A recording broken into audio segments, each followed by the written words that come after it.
Bienvenido. Ponte cómodo porque esto apenas comienza. El bosque.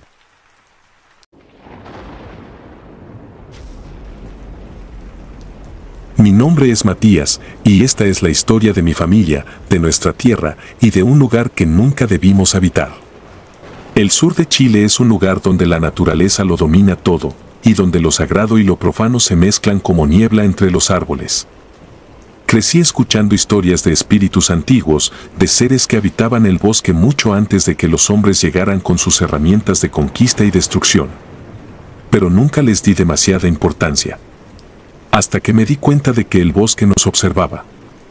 Nuestra parcela estaba en las afueras de un pequeño pueblo llamado Quilacahuín, rodeado de un denso bosque nativo que, según las historias, estaba maldito. Se decía que durante la conquista, los españoles arrasaron con las aldeas mapuches que habitaban allí, y que los espíritus de los indígenas asesinados vagaban entre los árboles sin encontrar descanso. Mi abuelo, un hombre fuerte y tosudo que llegó a esas tierras en busca de una vida mejor, solía advertirnos: el bosque guarda rencores antiguos. Pero su tono era siempre el de alguien contando una superstición rural, no una advertencia seria. Mis padres tomaron la finca tras la muerte de mi abuelo.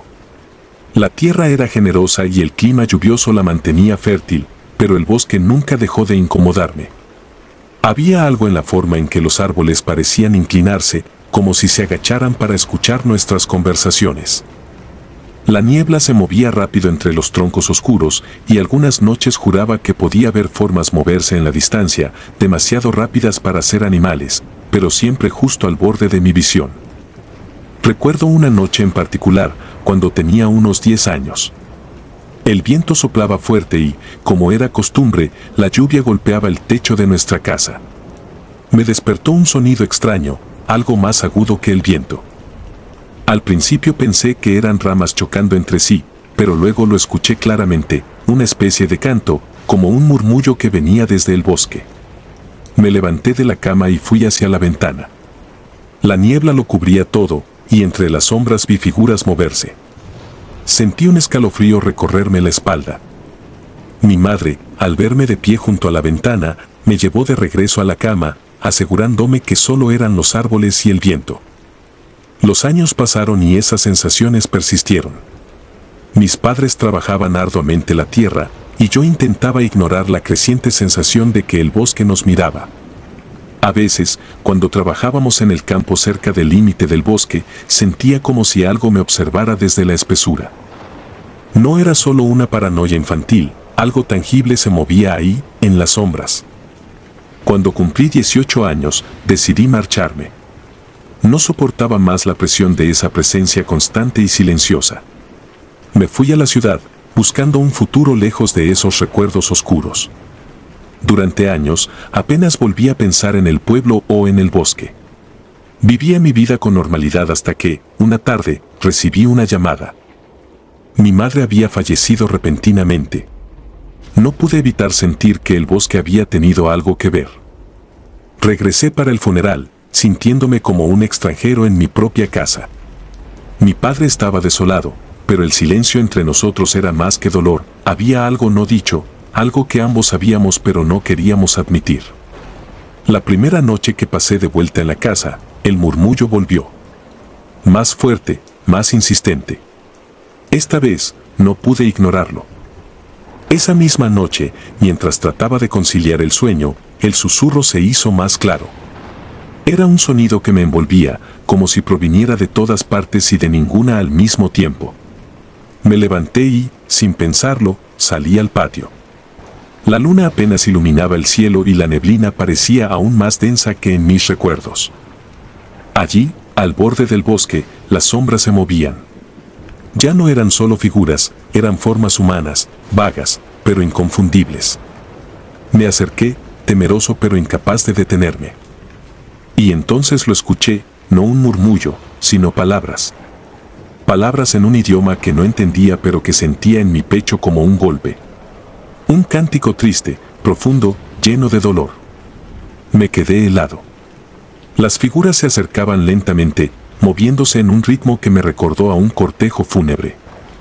Me di cuenta de que no caminaban, flotaban, y aunque no pude ver sus rostros, supe que me observaban.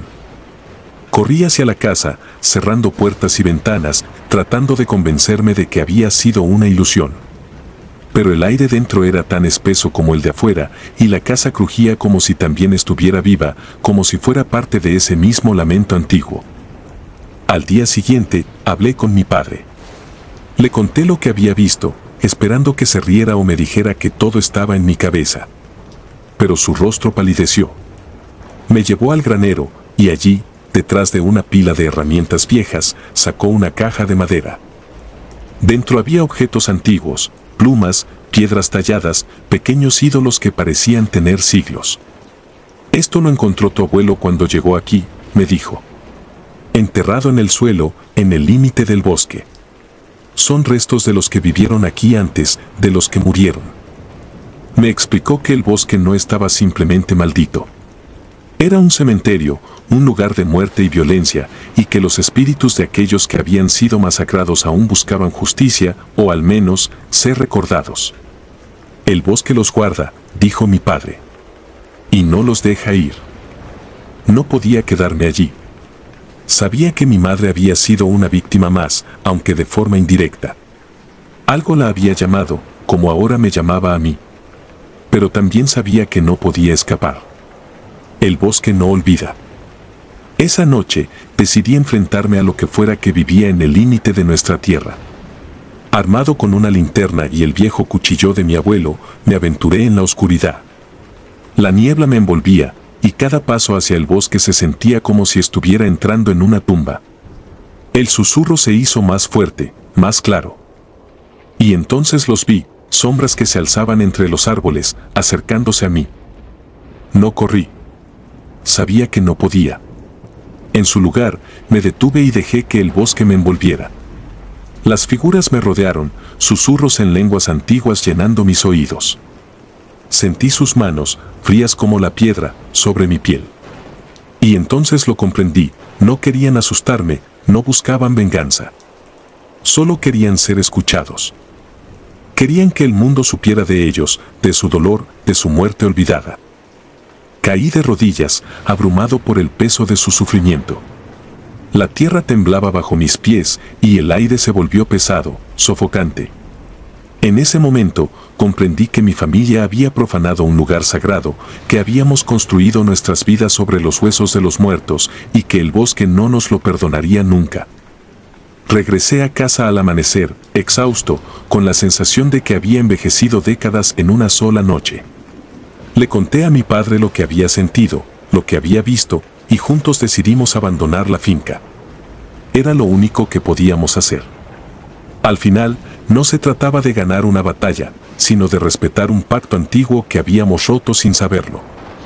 Nos fuimos de Quilacauín poco después, dejando atrás la casa, el bosque y los recuerdos oscuros que se aferraban a nosotros como una segunda piel. Nunca volví.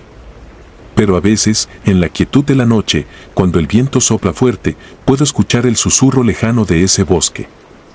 Las almas que habitan allí no han encontrado paz, y tal vez nunca lo harán. Pero al menos, ya no están solas.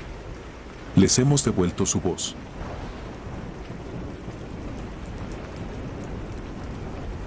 Los niños del silencio.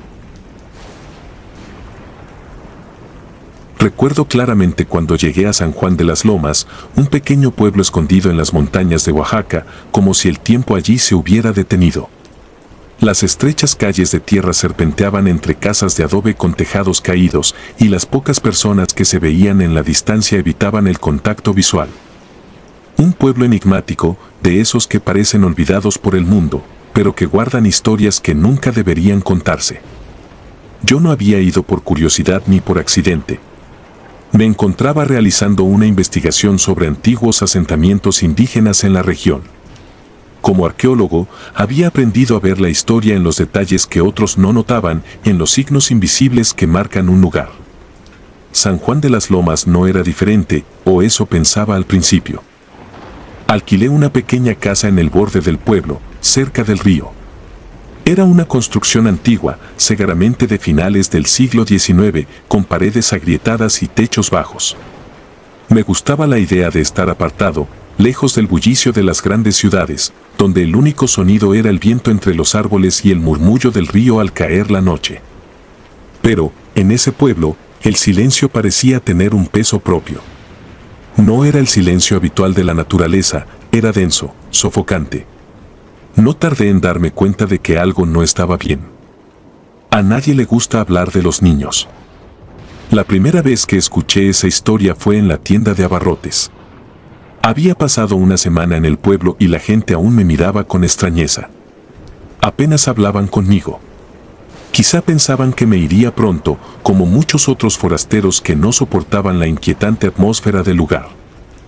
Pero aquella tarde, el dueño de la tienda, un anciano encorvado y de mirada esquiva, decidió romper el silencio. ¿Cuánto tiempo piensa quedarse?, me preguntó sin mirarme, mientras me daba el cambio. No lo sé, respondí. Tal vez un mes, tal vez más. Todo depende de cómo vaya mi trabajo. El anciano soltó un gruñido bajo, como si algo le incomodara. Cuídese, dijo finalmente, con voz áspera. No se le ocurra andar por las calles el 3 de octubre. No le di importancia en ese momento. Pensé que era alguna superstición local, como tantas otras que abundan en pueblos remotos. Pero esa fecha quedó grabada en mi mente, el 3 de octubre. Faltaban apenas 2 semanas. Mi trabajo avanzaba lento. San Juan de las Lomas tenía una extraña carencia de historia documentada. Ningún registro claro sobre su fundación, ni siquiera mapas detallados de la región. Era como si el pueblo hubiera nacido de la nada. A medida que investigaba más sobre el lugar, más sentía que algo en su historia estaba oculto, enterrado bajo el manto de los años. Una tarde, mientras revisaba antiguos documentos en la parroquia, encontré una pequeña referencia en una carta amarillenta por el tiempo. Era de 1945. El texto no era más que una nota escrita con rapidez, casi ilegible. Sin embargo, una frase destacaba: los niños ya no están. Nadie habla de ellos. Nadie quiere recordar. El escalofrío que recorrió mi cuerpo en ese momento fue imposible de ignorar. Decidí preguntar más abiertamente a los habitantes del pueblo, pero me encontré con un muro de silencio. Los pocos que se atrevían a hablar solo me decían que no era asunto mío, que me fuera antes de que el 3 de octubre llegara. Finalmente, fue una mujer de unos 70 años la que, una noche, se atrevió a contarme lo que sabía. Me la encontré a las afueras de la iglesia, sentada en las escaleras, con el rostro cubierto por un viejo rebozo. No deberías estar aquí, me dijo con un tono grave, apenas susurrando. Los forasteros nunca entienden, pero tú te quedas. Y ellos vendrán. Me senté junto a ella, sin saber cómo iniciar la conversación. ¿Qué pasó con los niños?, pregunté finalmente, sabiendo que era la pregunta correcta. La mujer suspiró, mirando hacia la nada. Nadie quiere recordar, dijo, repitiendo lo que había leído. Fue hace muchos años, cuando yo era apenas una niña. Un grupo de 5 niños desapareció una mañana. Sus padres los buscaron por días, pero no encontraron nada. Ni una huella, ni una señal. La búsqueda se detuvo cuando todos empezaron a escucharlos. ¿Escucharlos?, pregunté, sin entender. Sí, susurró. Escuchábamos sus risas. Risas de niños, corriendo por las calles, jugando como si nunca se hubieran ido. Pero jamás los vimos. Y cada año, el 3 de octubre, vuelven. Me quedé en silencio, tratando de procesar lo que me decía. Era absurdo. ¿Cómo podrían oírse risas de niños desaparecidos?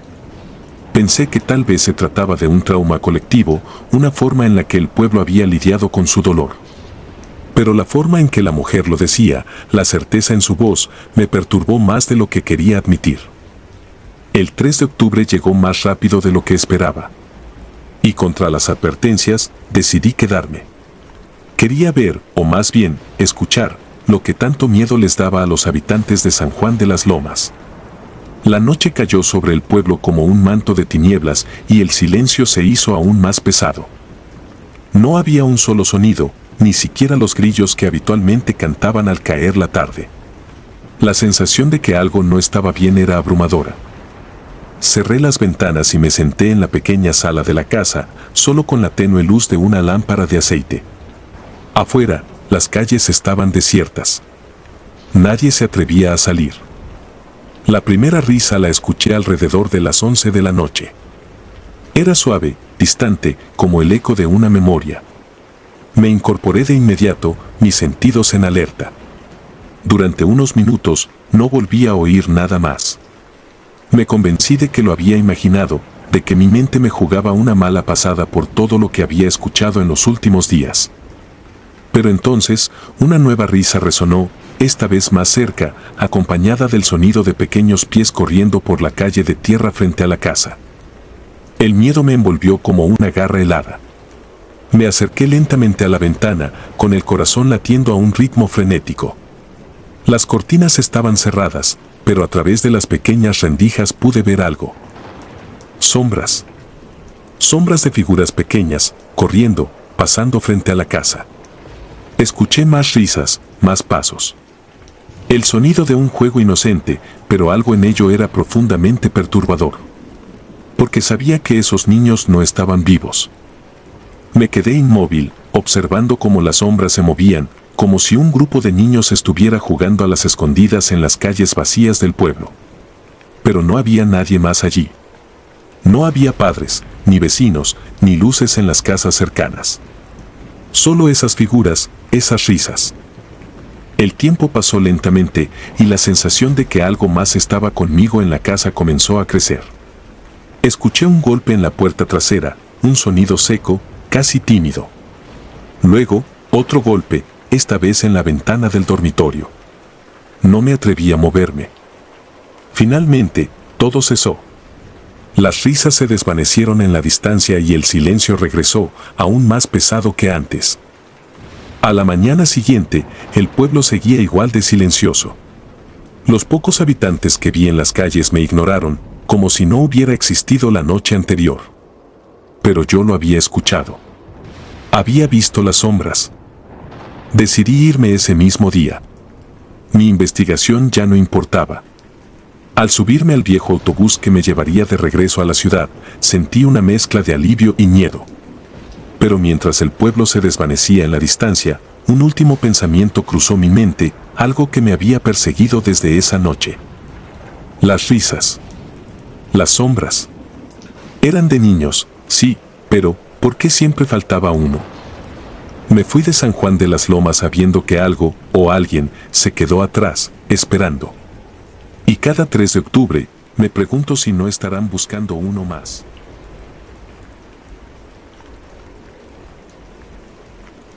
La sombra en la colina.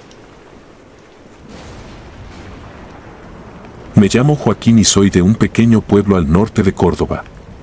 Mi vida había transcurrido siempre tranquila, rodeada de campos extensos, historias viejas y la calma típica de un lugar donde nada cambia con los años. Sin embargo, en mi familia había una historia que nos rondaba como una sombra que jamás nos abandonó del todo. Se trataba de la casa en la colina, aquella que todos evitaban y que, por alguna razón, parecía formar parte de nuestros días sin que nadie hablara mucho de ella. En 1982, mi tío Vicente, hermano menor de mi madre, desapareció después de entrar a esa casa. Vicente era un tipo raro, eso lo sabíamos todos. No encajaba con los demás. Siempre se sentía fascinado por cosas que la mayoría considerábamos tontas, fantasmas, espíritus, historias de viejas que hablaban de pactos con el diablo. Mi madre solía decir que había algo inquietante en la forma en que miraba la casa en la colina, como si lo llamara. Una tarde, sin advertir a nadie, subió por la ladera y se adentró en aquella mansión olvidada por el tiempo. No había vuelto.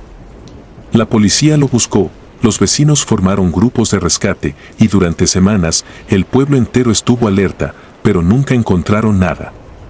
Era como si Vicente se hubiera desvanecido en el aire. Mi madre lloró meses y mi abuelo, un hombre duro de campo, murió al poco tiempo. Decían que se le rompió el corazón. Aunque nadie lo mencionaba, todos sabíamos que la casa era culpable de su desaparición. En las noches claras, podíamos ver la silueta de una figura en una de las ventanas de la planta alta. Yo la había visto también, y cada vez que lo hacía, algo en mi estómago se retorcía. Era la sombra de mi tío. Estoy seguro. Todos lo sabíamos, pero lo ignorábamos, como si al hacerlo pudiéramos evitar la verdad. Con los años, traté de olvidarlo. Me convencí de que las historias eran solo eso, leyendas que los mayores contaban para mantener a los chicos alejados de lugares peligrosos. Sin embargo, el miedo seguía ahí, agazapado en mi mente, y siempre me rondaba el pensamiento de que algún día tendría que enfrentar la verdad. Ese día llegó, años después. Era 1998, la vida seguía igual de tranquila, pero yo no. Algo dentro de mí ya no soportaba la incertidumbre. Necesitaba respuestas. Mi madre se estaba haciendo vieja, la salud se le iba poco a poco, y yo sentía que la historia de Vicente, la historia de esa casa, nos había condenado a todos. Era como un peso que no se disipaba, y sabía que nunca tendría paz y no entendía lo que había sucedido en esa colina. Decidí ir. Aquella mañana me levanté temprano, sin decirle a nadie lo que iba a hacer. Caminé hasta la colina, siguiendo el mismo sendero que había tomado mi tío tantos años atrás.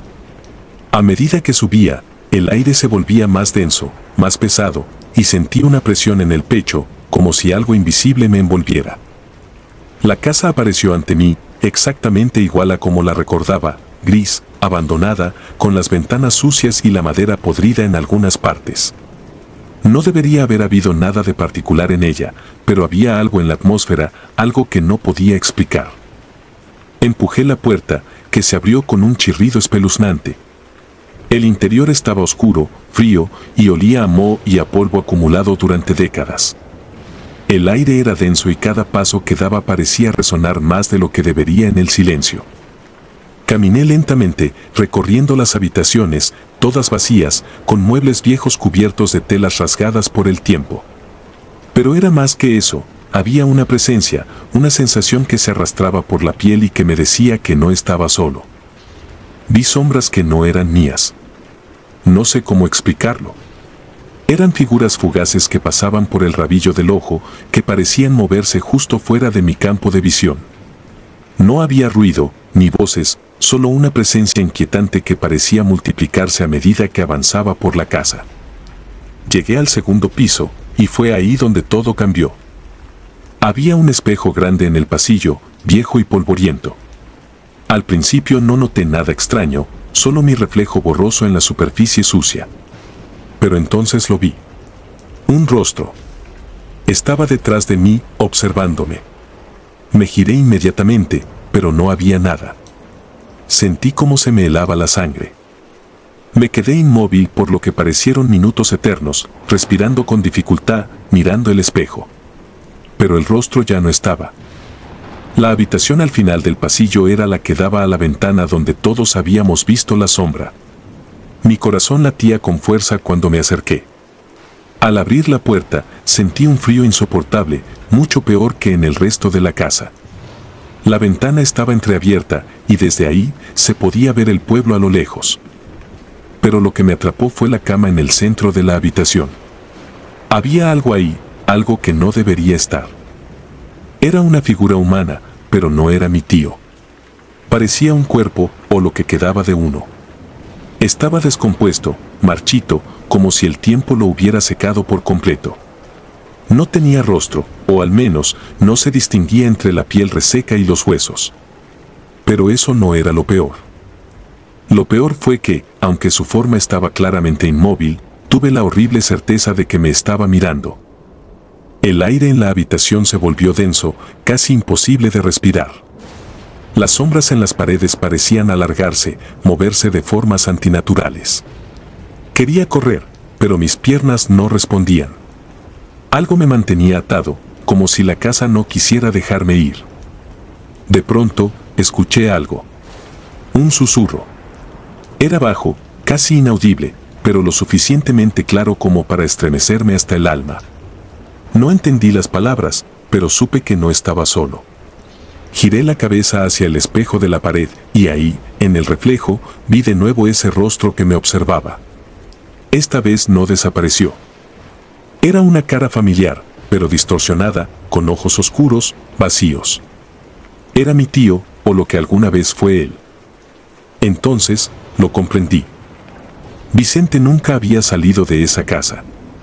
Estaba atrapado aquí, en una especie de limbo, consumido por las sombras, por algo que no alcanzaba a entender. Y ahora me quería a mí. Sentí que las sombras se cerraban a mi alrededor, que me arrastraban hacia ese vacío en el que mi tío había caído tantos años antes. Fue en ese momento que recobré el control de mi cuerpo. Me giré y corrí hacia la puerta, bajando las escaleras a trompicones, tropezando con los escalones, pero sin detenerme. Apenas recuerdo cómo logré salir, pero cuando la luz del sol me golpeó en la cara, caí de rodillas, respirando con dificultad, sintiendo el frío de la mañana mezclado con el sudor que me empapaba. No volví a mirar atrás. No me atreví. Desde ese día, no he hablado mucho de lo que pasó en esa casa. La gente sigue viendo la sombra en la ventana algunas noches, pero yo ya no quiero saber nada. No sé qué fue lo que realmente vi o qué pasó con mi tío, pero sé una cosa con certeza, esa casa tiene algo que no es de este mundo, algo que se llevó a Vicente y casi me lleva a mí. Quizá, algún día, alguien más suba a esa colina. Quizá alguien más tenga la misma curiosidad que tuve yo. Pero les advierto, no cometan el mismo error. Porque las sombras no se han ido. Y siempre, siempre están mirando. La mujer del jardín. Era el año 1978, y aunque han pasado décadas desde aquella época, los recuerdos siguen vivos, tan nítidos como si hubiera ocurrido ayer.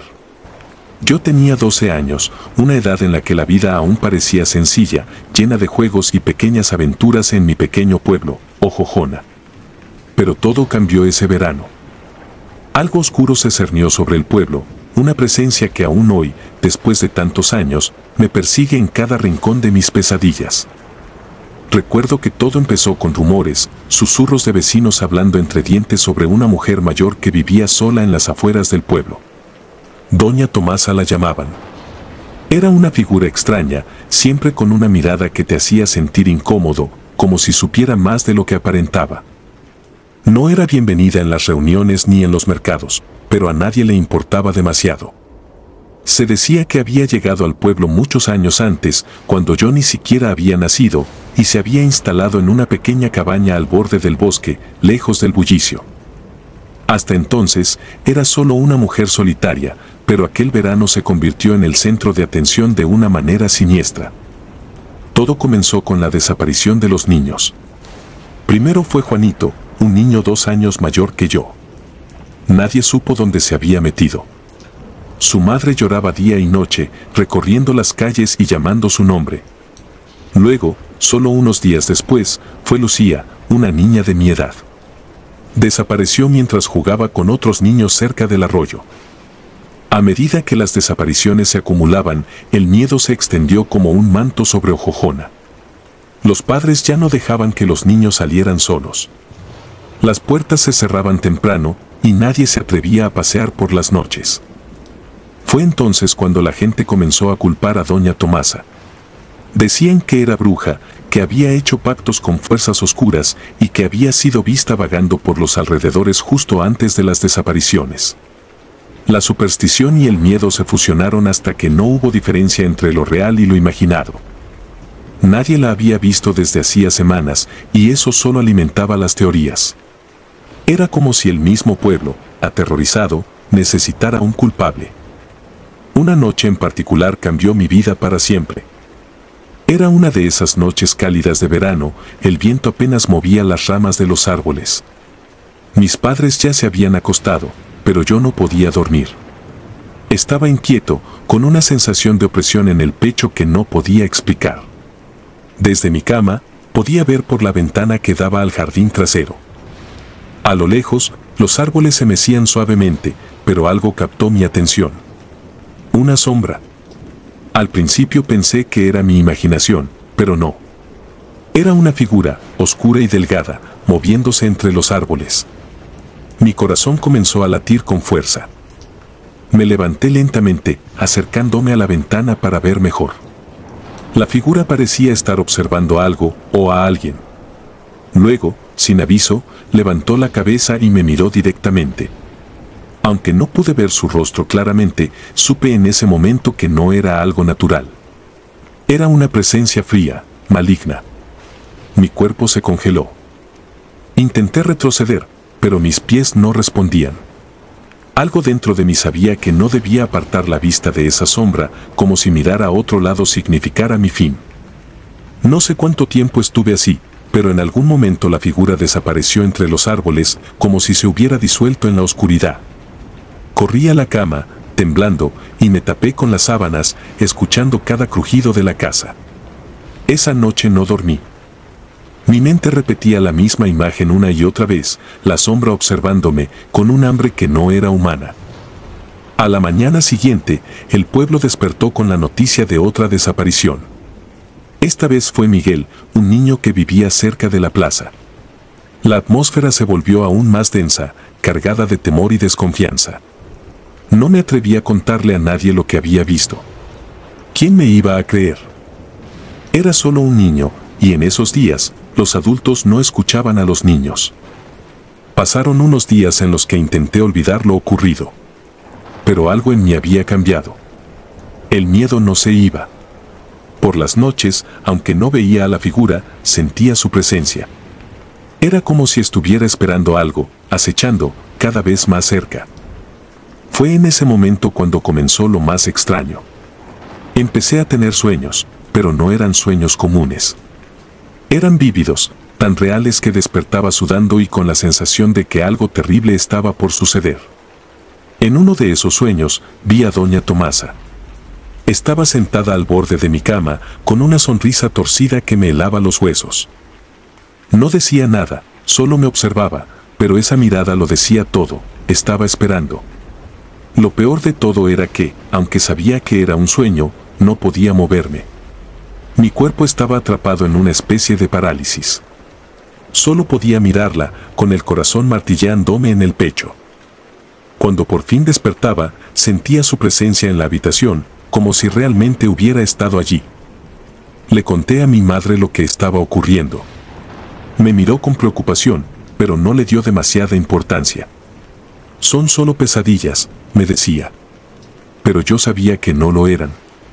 Algo estaba muy mal. Los días pasaron y el miedo en el pueblo solo creció. Se organizó una búsqueda masiva en los alrededores de la casa de doña Tomasa, pero no encontraron nada. Su casa estaba vacía, como si ella hubiera desaparecido junto con los niños. Sin embargo, el rumor persistía, ella era la culpable. Había hecho algo, algún tipo de magia oscura. Una tarde, mientras caminaba solo por una de las calles del pueblo, sentí esa misma presencia. La misma sensación de ser observado que había sentido aquella noche en el jardín. Me detuve en seco. A lo lejos, entre dos casas abandonadas, vi algo moverse. Era rápido, casi un parpadeo, pero lo suficiente para reconocer la silueta de doña Tomasa. Mi corazón se aceleró, pero esta vez no huí. Algo dentro de mí me empujó a seguirla. Caminé hacia el lugar donde la había visto, y cuando llegué, no había nadie. El silencio era absoluto, como si el mismo pueblo hubiera detenido su respiración. Me adentré en un callejón estrecho, sintiendo como el aire se volvía más denso, más pesado. Y allí, en medio de la penumbra, la vi de nuevo. No era un espejismo. Estaba parada al final del callejón, observándome, con la misma sonrisa retorcida que había visto en mis sueños. Todo en mí gritaba que huyera, pero mis piernas no respondían. No sé cuánto tiempo estuve allí, mirándola, paralizado. En algún momento, la figura simplemente desapareció. Sin más. No corrió, no se desvaneció lentamente. Simplemente ya no estaba. Corrí a casa lo más rápido que pude, sin mirar atrás. Esa noche no dormí. El miedo se había apoderado de mí por completo. Sabía que doña Tomasa me estaba buscando, pero no sabía por qué. Las desapariciones continuaron durante las siguientes semanas.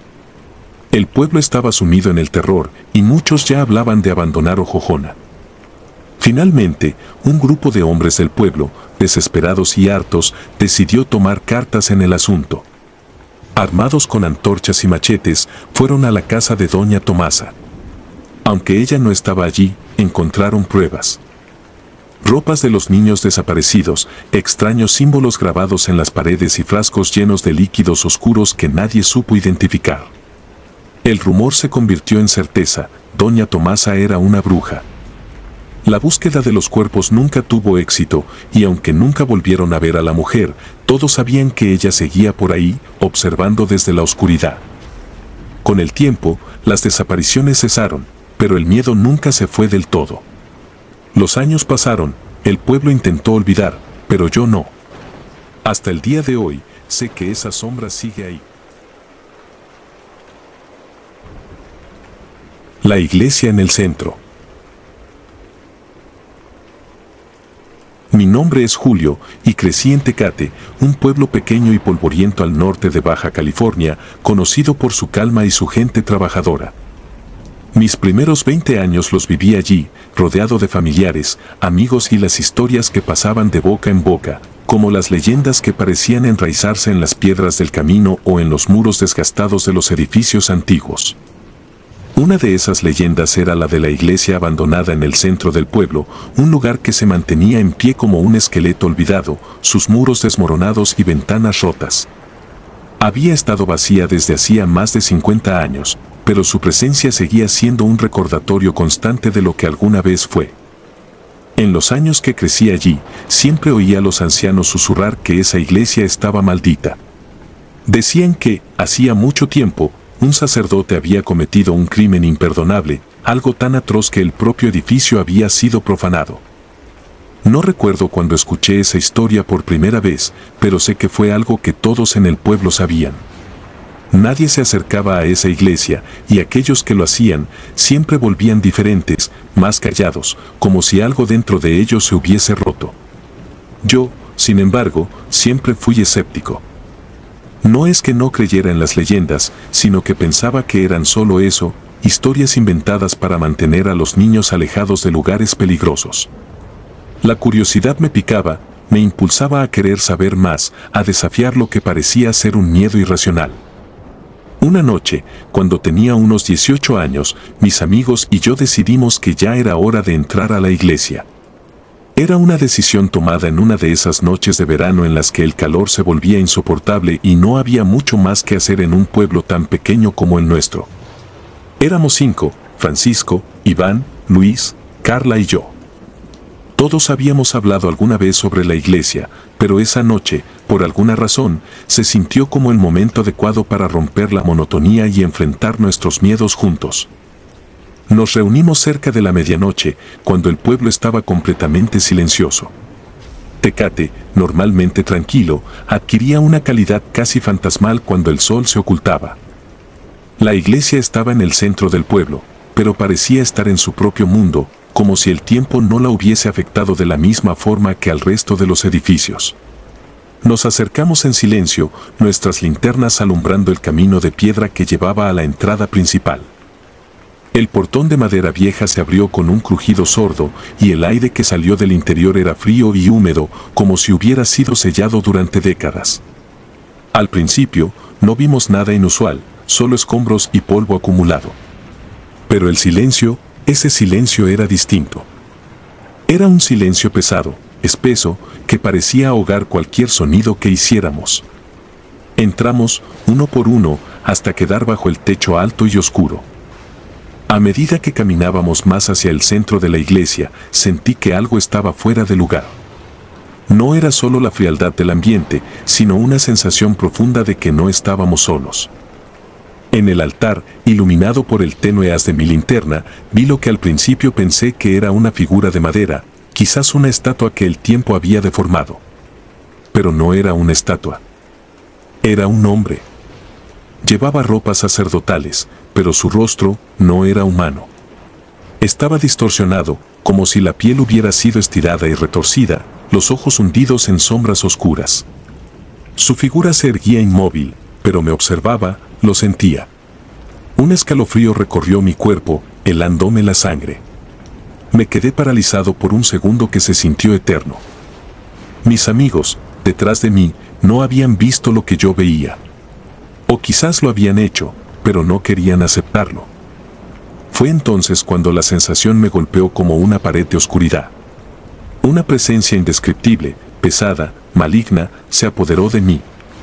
Sentí que algo me estaba mirando, no solo desde el altar, sino desde todas las esquinas oscuras de la iglesia, como si la misma estructura estuviera viva y consciente de nuestra presencia. «Vámonos», dije, con la voz rota por el terror. Pero mis palabras cayeron en el vacío. Francesco fue el primero en intentar bromear para aliviar la tensión. Se adelantó, dirigiéndose hacia el altar con paso vacilante, y justo en ese momento la figura comenzó a moverse. No fue un movimiento natural, sino un retorcerse, como si las sombras alrededor lo estuvieran arrastrando hacia nosotros. No hizo ningún ruido, pero el terror que sentí fue suficiente para hacerme retroceder, tropezando con los bancos rotos a mis espaldas. Intenté gritar, pero mi voz se quebró en un susurro. Mis amigos también lo vieron entonces. Todos, a excepción de Carla, salieron corriendo hacia la puerta, pero cuando quise seguirlos, no pude moverme. Sentí una fuerza invisible que me mantenía anclado al suelo. La presencia se hacía más densa, más asfixiante, y fue en ese instante cuando escuché la voz. No era un sonido humano, era algo que resonaba en lo más profundo de mi mente, como un eco que venía desde otro lugar. Julio.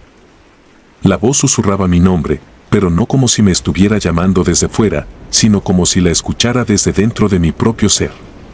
Era una sensación que no puedo describir del todo, una mezcla de miedo y reconocimiento, como si algo o alguien supiera todo sobre mí, como si me hubiera estado esperando desde hace mucho tiempo. Corrí. No sé cómo, pero logré soltarme y salir corriendo hacia la salida. Sentí mis piernas moverse, aunque el frío y el miedo me paralizaban por dentro. No miré atrás. Mis amigos estaban ya en la calle cuando salí.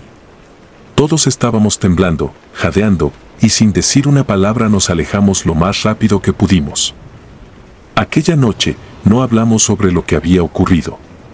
Nos separamos en silencio y cada uno se fue a su casa, con la promesa tácita de no volver a mencionar lo que habíamos visto. Pero para mí, el verdadero horror comenzó después. Desde esa noche, cada vez que paso por la iglesia, y en un pueblo tan pequeño, es casi inevitable, escucho esa misma voz. Al principio, pensé que estaba imaginando cosas. Quizás era solo el miedo persistente o la culpa por haber entrado en un lugar que, claramente, no debíamos haber perturbado. Pero no. La voz estaba allí, cada vez más clara, llamándome, susurrando mi nombre, como si me conociera. El pueblo siguió su vida normal, pero para mí, la iglesia ya no era solo una leyenda. Era una advertencia, una presencia viva que me seguía, que se aferraba a mi sombra cada vez que pasaba cerca. Intenté evitar el centro, tomar caminos más largos, pero la voz me encontraba. Siempre lo hacía. Con el tiempo, mis amigos y yo nos alejamos. Dejamos de hablar de esa noche, y cada uno siguió su camino, pero yo nunca pude escapar de la sensación de que algo se quedó conmigo, algo de aquella iglesia se había aferrado a mí de una manera que no podía entender. Ahora, años después, cuando cierro los ojos, todavía veo la figura en el altar. Y cuando paso por el centro de Tecate, aunque intente no mirar, sé que la iglesia sigue allí, esperándome, con esa presencia oscura que nunca me dejó del todo. La cuna vacía. Mi nombre es Ana, y soy originaria de un pequeño pueblo en Hidalgo. Un lugar que no figura en los mapas modernos, perdido entre cerros y niebla, donde las historias antiguas se susurran como el viento entre los campos. Aquí las leyendas no son simples cuentos para asustar a los niños, son advertencias, recordatorios de que hay cosas que no debemos olvidar. Y yo nunca olvidaré lo que me sucedió. Mi familia nunca podrá escapar de lo que está marcado en nuestra sangre. La primera vez que escuché el llanto, tenía 12 años. Era una noche cálida, el viento se había calmado y las estrellas colgaban pesadas sobre el cielo. Vivíamos en una casa modesta, con paredes de adobe y techo de teja, que había pertenecido a mi abuela y a su madre antes que ella. Ese día, los adultos hablaban en susurros, discutiendo la muerte del hijo recién nacido de una vecina, algo que perturbaba la tranquilidad de la comunidad. Las desgracias no solían ser eventos aislados en nuestro pueblo, tenían una forma extraña de repetirse. Cuando el llanto resonó por primera vez, creí que era solo el eco de los lamentos de la madre que acababa de perder a su hijo. Pero el sonido era diferente. No era el sollozo de una persona, sino un grito de dolor profundo, una agonía que se sentía antigua, casi imposible de describir. El sonido parecía salir de la tierra misma, como si algo estuviera atrapado en sus entrañas, suplicando por ser liberado. Corrí hacia la habitación de mi abuela. La encontré sentada junto al fuego, rezando en voz baja. Apenas me miró cuando entré, y simplemente me hizo un gesto para que me acercara. Me dijo que no tenía de qué preocuparme, que esa era ella, la que nunca dejaba de llorar. «Es la Llorona, Ana», susurró mi abuela, su rostro iluminado por el brillo débil de las llamas. «Siempre busca, siempre llora por lo que perdió». Nunca le creí del todo. Era imposible para mí aceptar que algo tan aterrador y tan real como lo que describía mi abuela pudiera existir en nuestro mundo. Pensé que era solo una de esas historias antiguas que los ancianos cuentan para mantener viva una tradición. Pero esa misma noche, vi algo que nunca olvidaré. Me desperté al sentir algo extraño en el ambiente, como si el aire en la habitación se hubiera vuelto más denso, pesado. Abrí los ojos y ahí estaba, de pie junto a mi cama.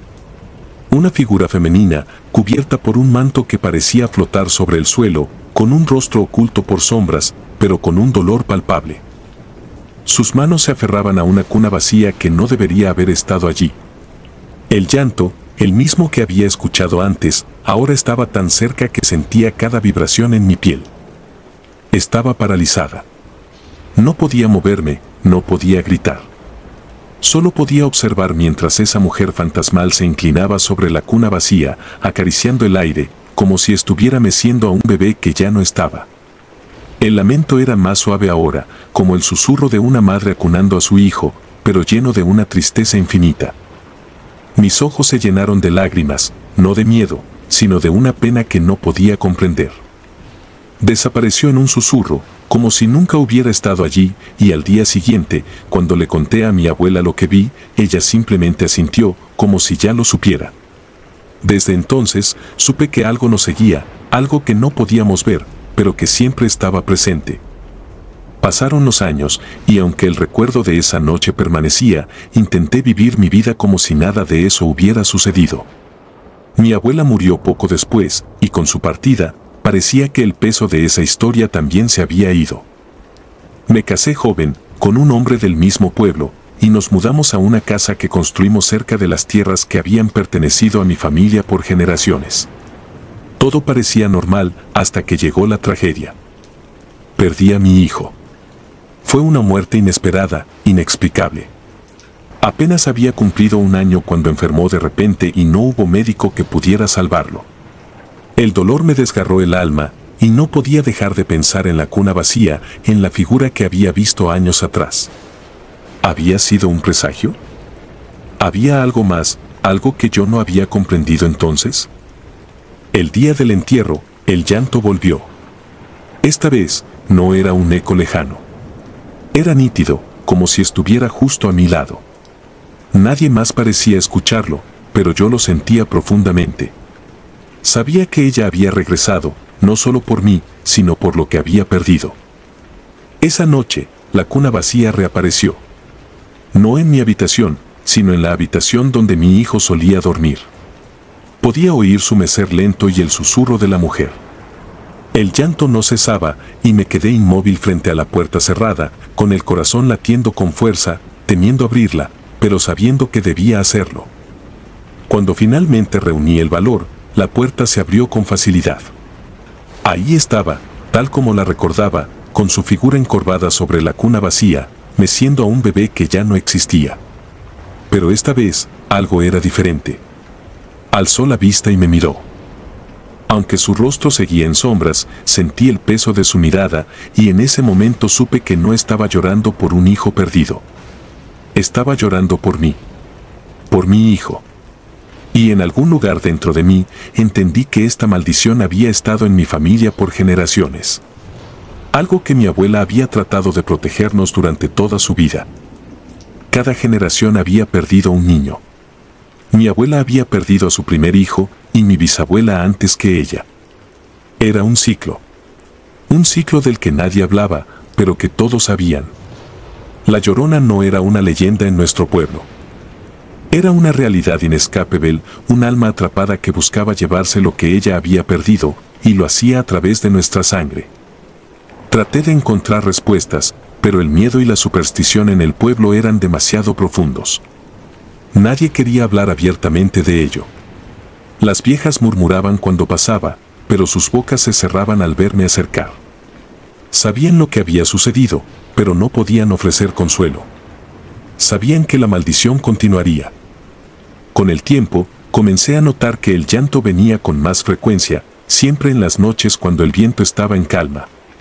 No importaba lo lejos que fuera, siempre la escuchaba. Y aunque mi esposo intentaba calmarme, decirme que era solo mi dolor manifestándose de maneras extrañas, yo sabía que no era así.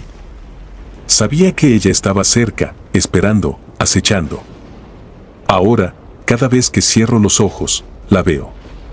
La veo al pie de mi cama, llorando sobre una cuna que ya no está. Y aunque mi cuerpo aún está aquí, mi alma parece haberse desgarrado, atrapada en el mismo ciclo de pérdida y lamento. Sé que nunca me dejará en paz. Sé que, en algún momento, será mi turno de unirme a ese lamento eterno. Porque esa es la maldición que llevamos en nuestra sangre y de la que nunca podremos escapar. Quizás, cuando llegue ese día, cuando finalmente cruce ese umbral, entenderé su dolor. Pero por ahora, solo puedo esperar, escuchar y rezar para que el próximo llanto no sea el de otra cuna vacía en mi familia. No hay consuelo en este pueblo para los que escuchan el llanto. Porque aquí, en este lugar olvidado, las leyendas no son solo cuentos. Son verdades ineludibles que se repiten generación tras generación. El puerto de Chimbote. Era el año 2003. Trabajaba como guardia nocturno en el puerto de Chimbote, un empleo tranquilo, aunque no particularmente atractivo para muchos. La mayoría de los días consistía en rondar por los muelles y asegurarse de que todo estuviera en orden, lo cual, debo admitir, resultaba monótono. Las noches eran largas, y en la oscuridad, el frío del mar te calaba hasta los huesos. Sin embargo, aquella noche no fue como las demás. Era mediados de agosto, cuando las corrientes son fuertes y el viento sopla con una intensidad particular. El puerto estaba envuelto en una neblina densa que no permitía ver más allá de unos pocos metros. A las 3 de la mañana, todo estaba en silencio, salvo por el esporádico chirrido de las cuerdas tensas de los barcos y el lejano golpeteo del agua contra el muelle. Recuerdo haber sentido una inquietud extraña, como si el aire estuviera cargado de algo que no lograba identificar. El puerto de Chimbote tiene una historia peculiar. A lo largo de los años, han circulado rumores de marineros que desaparecieron en las profundidades, de cuerpos nunca recuperados y de misteriosas luces que se ven en el horizonte durante las tormentas. Muchos dicen que las almas de los ahogados nunca se van del todo. Yo, en ese entonces, no creía en esas historias. Era un hombre práctico, y para mí, todo tenía una explicación lógica. Pero esa noche, aproximadamente a las 3:15, mientras caminaba por el muelle más alejado, comencé a escuchar pasos. Eran suaves, apenas perceptibles, pero lo suficientemente claros como para que detuvieran mi caminar. Pensé que quizás algún pescador se había quedado tarde o que uno de los trabajadores del puerto había olvidado algo. Sin embargo, cuando miré a mi alrededor, no había nadie. Decidí seguir los pasos. Parecía que venían desde el extremo del muelle, donde las luces eran más tenues. El sonido del agua rompiendo contra las vigas de madera hacía que todo se sintiera más inquietante. El crujido de mis botas sobre la madera mojada resonaba en el silencio y mientras avanzaba, noté una figura a lo lejos, de pie cerca del borde. La neblina era espesa, pero pude distinguir que era un hombre. Estaba empapado, como si acabara de salir del mar. Mi primera reacción fue de sorpresa. En un puerto como ese, nadie en su sano juicio se metería al agua en plena madrugada. Comencé a caminar hacia él, sintiendo como mi corazón empezaba a acelerarse por una razón que no lograba entender del todo. Quizás fue por la forma en que estaba de pie, completamente inmóvil, o tal vez por la extraña sensación de que algo no estaba bien. ¿Está todo bien?, le pregunté en voz alta, pero no respondió. Entonces, di un paso más y pude verlo con mayor claridad. Su ropa, aunque vieja, estaba completamente empapada, como si hubiese estado sumergido durante horas. Su piel era pálida, tan blanca que casi brillaba bajo las escasas luces del muelle. Pero lo que más me impactó fueron sus ojos. No había vida en ellos, estaban vacíos, dos pozos oscuros que no reflejaban nada. Mi cuerpo se congeló en ese momento. El instinto me decía que debía dar la vuelta y correr, pero había algo en el que me retenía, una especie de magnetismo oscuro. Fue entonces cuando, sin mover los labios, el hombre habló. La corriente me arrastró, y nunca me encontraron. Su voz no tenía un tono natural. Era como un susurro que venía desde el fondo de un túnel, distante y apagado. No sé si era por el miedo o por la extrañeza de la situación, pero el frío del aire se volvió casi insoportable. Doy fe de que vi cómo los vapores de mi respiración se espesaban ante mí, como si la temperatura hubiera caído de golpe. Parpadeé. En ese instante, la figura simplemente dejó de estar ahí. No se desvaneció, no se fue caminando, simplemente desapareció como si nunca hubiese estado frente a mí. Sentí el sudor frío en la nuca y mi primer impulso fue salir corriendo, pero algo me obligó a quedarme. Miré hacia el lugar donde había estado de pie y noté una pequeña mancha oscura en el suelo del muelle, era agua. Alrededor de ella, marcas de pies mojados que se extendían hacia el borde del muelle y se detenían abruptamente. Mi mente intentaba racionalizar lo que había visto. Quizás era un trabajador, un pescador que había caído al mar y logró salir por su cuenta. Pero, ¿y sus ojos? Y esa forma en la que desapareció, como si no perteneciera a este mundo. Decidí no mencionar lo sucedido a mis compañeros. Era fácil que me tacharan de loco o de que estaba alucinando por el cansancio. Pero, al cabo de los días, no podía dejar de pensar en el hombre y en sus palabras, nunca me encontraron. Los días siguientes, me dediqué a preguntar discretamente en el puerto si alguien conocía a un hombre que hubiera desaparecido en el mar, si alguna vez había habido algún accidente. Y fue entonces cuando uno de los pescadores más antiguos del lugar me contó una historia que me dejó helado. En los años 70, hubo un naufragio cerca de las costas de Chimbote. Un barco pequeño que transportaba productos de pesca fue atrapado por una tormenta inesperada. Todos los tripulantes lograron llegar a tierra, excepto uno, un joven pescador que cayó al agua mientras intentaba soltar las redes. A pesar de que buscaron su cuerpo durante días, jamás lo encontraron. Su nombre se perdió con el tiempo, pero su historia quedó grabada en los murmullos de los viejos pescadores. Esa revelación me dejó con más preguntas que respuestas. ¿Era posible que el hombre que vi esa noche fuera ese pescador? ¿Era su espíritu el que rondaba el puerto, esperando ser encontrado? Quise convencerme de que todo había sido una extraña coincidencia, una alucinación causada por el cansancio y las interminables noches de trabajo. Pero, en lo más profundo de mi ser, sabía que lo que había presenciado era real. Una semana después de aquel encuentro, decidí caminar nuevamente por el mismo muelle, a la misma hora. Era como si algo me llamara, como si necesitara una especie de cierre. El puerto estaba igual de silencioso que antes, la neblina flotaba en el aire y las luces parpadeaban de vez en cuando. Caminé despacio, mis pasos resonaban en la madera húmeda. No sabía qué esperaba encontrar, pero había una sensación extraña de que esa noche algo más sucedería. Y lo hizo. A las 3 en punto, escuché de nuevo los pasos. Esta vez, no estaban lejos, eran claros y se acercaban hacia mí. Mi cuerpo se tensó, pero no me moví. Los pasos se detuvieron justo detrás de mí, y por un segundo sentí que alguien me observaba, tan cerca que podía escuchar su respiración entrecortada. Sin atreverme a darme la vuelta, escuché de nuevo esa voz cavernosa, casi un lamento, que susurraba en mi oído: la corriente me arrastró, y nunca me encontraron. Di un giro repentino, pero nuevamente no había nadie. Solo el silencio, el puerto, y la neblina que lo cubría todo como un manto de olvido. Desde esa noche, dejé mi trabajo en el puerto. Aún hoy, me cuesta explicarlo. No sé si fue un fantasma, una alucinación o algo más allá de nuestra comprensión. Lo que sí sé es que, desde entonces, no puedo mirar al mar sin recordar esos ojos vacíos, esa piel pálida y esas palabras que se grabaron en mi mente. Porque en el puerto de Chimbote hay cosas que la corriente arrastra, pero nunca devuelve. Y algunas de ellas siguen esperando, vagando en la oscuridad, en busca de alguien que finalmente los encuentre.